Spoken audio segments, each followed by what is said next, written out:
Hey folks, it's Brittany back with another video. Today I'm repotting my Philodendron Florida Green. And yes, I know you can't see half the plant. We're embracing imperfection and not wasting footage in 2024.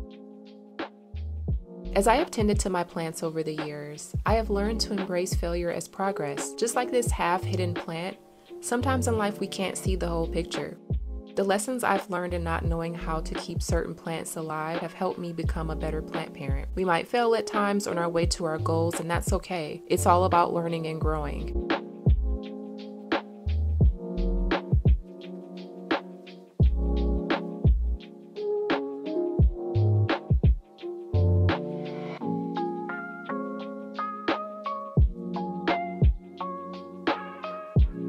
Speaking of growing, I picked this plant up during the summer of 2023 and left it alone for a few months before repotting it. This plant has definitely been a grower for me. When I was traveling last year, I would leave my overhead grow light on for the plants, and every time I would come back there would be a new leaf or two shooting out, and the plant was noticeably taller. Because the plant was getting so tall, I wanted to repot it into a pot that was a bit more solid and could hold a larger support to stake the plant up.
I picked up this mini bamboo ladder and I really love it. It fit comfortably in this pot and I love the design.